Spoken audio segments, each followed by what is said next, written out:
Hi guys, इस tutorial में हम लोग ऑब्जेक्ट के बारे में जानेंगे। Object is class type variable, यानी कि क्लास टाइप का ये वेरिएबल होता है एक ऑब्जेक्ट। जब आप ऑब्जेक्ट क्रिएट करते हैं इसका मतलब ये है कि क्लास टाइप का एक ये वेरिएबल है। ठीक है, क्लास क्या, क्लास एक डेटा टाइप है।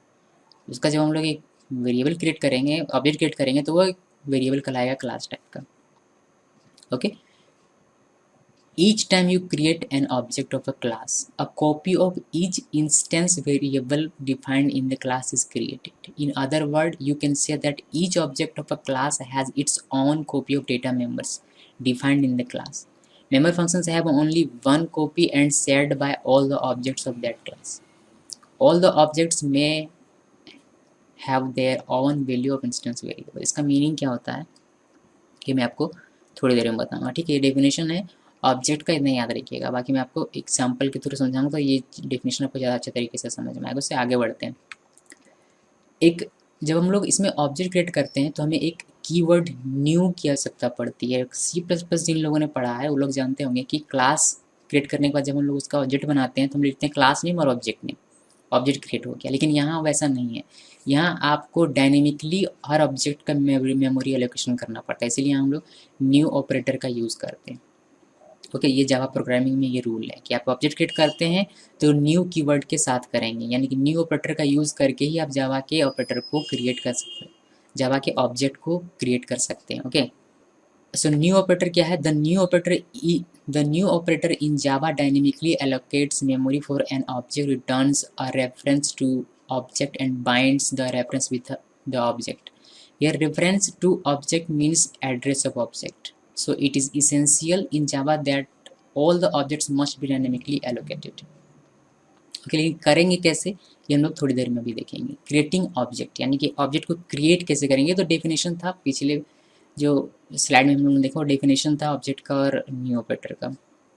अब देखते हैं कि एक्चुअली हम लोग कैसे ऑब्जेक्ट क्रिएट करते हैं। तो ऑब्जेक्ट क्रिएट करने के लिए हमारे पास सिंटैक्स है क्लास नेम और ऑब्जेक्ट नेम। ये हम लोग C++ में करते थे, क्लास नेम और ऑब्जेक्ट नेम। ये तो हो गए, क्लास नेम लिखना है आपको और अपना आपका जो भी ऑब्जेक्ट नेम आप रखना चाहते हैं वो आप लिखेंगे। ऑब्जेक्ट नेम मीन्स कोई भी वेरिएबल, जिसे जो रूल फॉलो करके हम लोग वेरिएबल नेम बनाते हैं वही रूल को फॉलो करके हम लोग ऑब्जेक्ट नेम बनाएंगे। ठीक है, सो क्लास नेम लिखना है, देना ऑब्जेक्ट नेम लिखना है, सेमीकोलन देना है, स्टेटमेंट क्लोज, मतलब स्टेटमेंट बंद हो जाता है सेमीकोलन देने के बाद। अब एक और लाइन हमें बनाना पड़ेगा जिसमें हम लोग इस ऑब्जेक्ट को इनिशियलाइज करेंगे न्यू ऑपरेटर से। ठीक है, तो उससे पहले ये देख लीजिए कि क्लास नेम ऑब्जेक्ट नेम इसको कहते हैं declare reference to object. Declaring reference to object यानी कि आपने अपना ऑब्जेक्ट डिक्लेयर किया, सिंपली अगर इतना समझे तो। ठीक है, नाउ अब क्या करते हैं, आप सेकेंड लाइन में आते हैं और आप यहाँ ऑब्जेक्ट नेम, जो ऑब्जेक्ट यहाँ आपने डिक्लेयर किया है उस ऑब्जेक्ट का नाम यहाँ लिखते हैं। इक्वल न्यू ऑपरेटर का यूज़ करते हैं, कीवर्ड आपको यहाँ न्यू लिखना है और क्लास नेम यहाँ लिखते हैं और यहाँ पैरेंथेसिस देते हैं और सेमीकोलन देकर बंद। इसको हम लोग कहते हैं एलोकेटिंग मेमोरी, यानी कि यहाँ एलोकेटिंग मेमोरी मीन्स यह जो ऑब्जेक्ट है वह मेमोरी एलोकेट कर रहा है, उसके लिए हम लोग मेमोरी एलोकेट कर रहे हैं। ठीक है, अब एक ट्रिक यहाँ ये दिया गया है कि आप दो लाइन्स में इसको लिखने के बजाय एक ही लाइन में आप दोनों को एक साथ लिख सकते हैं कुछ इस तरीके से। आप इसको लिखिए पूरा इक्वल देकर इसको लिखिए, ये लिखने की आपको आवश्यकता नहीं, यानी कि class name object name equal new class name और पैरेंथेसिस और सेमीकोलन देकर। तो इस तरीके से आप इन दोनों को या तो अलग अलग लाइन में लिखिए या फिर सिर्फ एक लाइन में इसी को लिख दीजिए। ठीक है, दोनों में से कोई भी आप एक फॉलो करेंगे। तो हम लोग इसी को फॉलो करेंगे एक्चुअली, क्योंकि ये वन लाइन में हो जाता है और ज़्यादा प्रॉब्लम नहीं है इससे। ओके, एग्जाम्पल में देखते हैं। एग्जाम्पल में यहाँ देखिए एक स्टूडेंट नाम का क्लास है मेरे पास, उसका मैंने एक ऑब्जेक्ट क्रिएट किया है स्टूडेंट 1, सेमीकोलन दिया। अब इस स्टूडेंट 1 को हम लोग इनिशियलाइज करेंगे, यानी कि मेमोरी देंगे इसको। तो मेमोरी दे रहे हैं, मेमोरी एलोकेट कर रहे हैं एक्चुअली। तो student 1 equal new student class का नाम, इसको मेमोरी मतलब मेमोरी एलोकेट किया गया है इस ऑब्जेक्ट को। ठीक है, अब इन दोनों को अलग अलग लाइन में लिखने के बजाय हम लोग एक ही लाइन में लिख सकते हैं कुछ इस तरीके से। Student class name then student 1 object name equal new operator यहाँ लिखना है, यानी कि न्यू कीवर्ड और यहाँ क्लास का नाम। ओके, यहाँ मैं बार बार क्लास का नाम कह रहा हूँ और मैं साथ में यहाँ पर पैरेंथेसिस दे रहा हूँ। ठीक है, एक्चुअली में ये क्लास नेम है बट ये डिफ़ॉल्ट कंस्ट्रक्टर है। अभी तक हम लोगों ने कंस्ट्रक्टर वर्ड जाना नहीं है, इसीलिए मैं कंस्ट्रक्टर का वर्ड का यहाँ यूज़ नहीं कर रहा हूँ, लेकिन ये एक्चुअली में है कंस्ट्रक्टर। ठीक, कंस्ट्रक्टर का जो नाम होता है, कंस्ट्रक्टर नेम क्लास नेम के जैसा ही होता है, यानी कि क्लास नेम जो आप देते हैं वही नाम हम लोग को कंस्ट्रक्टर नेम लिखना पड़ता है। तो ये एक्चुअली में एक डिफ़ॉल्ट कंस्ट्रक्टर है पूरा का पूरा। लेकिन चूँकि हम लोग कंस्ट्रक्टर का मीनिंग अभी नहीं जानते, इसलिए मैं यहाँ बार बार इसको क्लास नेम कह रहा हूँ ताकि आप कन्फ्यूज़ ना हो। ओके, सो ये जान लेना बहुत ज़रूरी है कि ये एक्चुअली में है क्या, क्योंकि कन्फ्यूज़न ना होने के लिए मैंने यहाँ क्लास नेम का वो यूज़ किया, बट एक्चुअली में ये तो कंस्ट्रक्टर ही है, डिफ़ॉल्ट कंस्ट्रक्टर।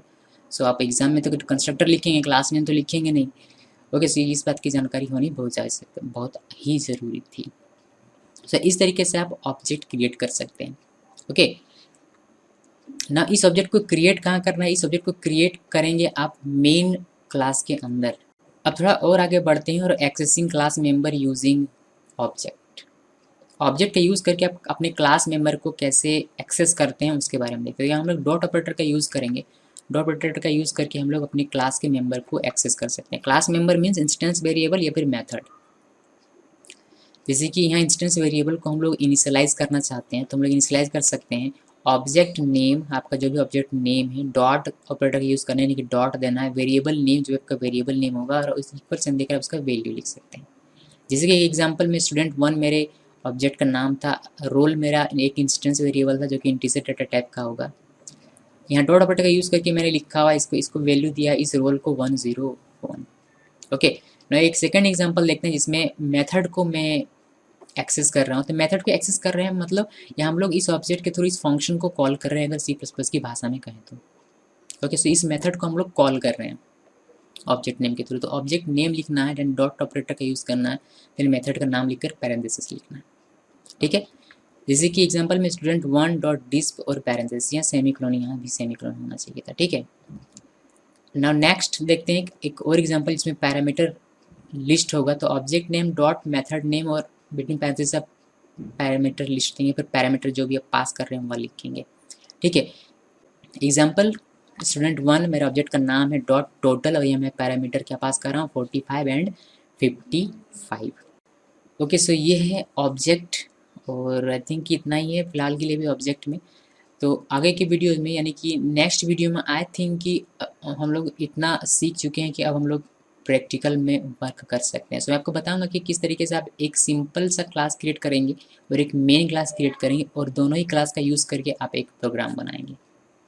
ओके, उससे क्लियर हो जाएगा ये जो ऑब्जेक्ट का हम लोगों ने थ्योरी पढ़ा है ये भी, और जो क्लास का थ्योरी पढ़ा है ये भी, और अभी तक का जितना भी थ्योरी हम लोगों ने पढ़ा है सारी चीज़ें अभी आगे के एक प्रैक्टिकल वीडियो में क्लियर हो जाएंगे। ओके, अगर कोई भी डाउट है तो आप इससे रिलेटेड, अभी का जो वीडियो है इससे रिलेटेड अगर कोई भी डाउट है तो आप कमेंट करके मुझसे पूछ सकते हैं। Thanks for watching.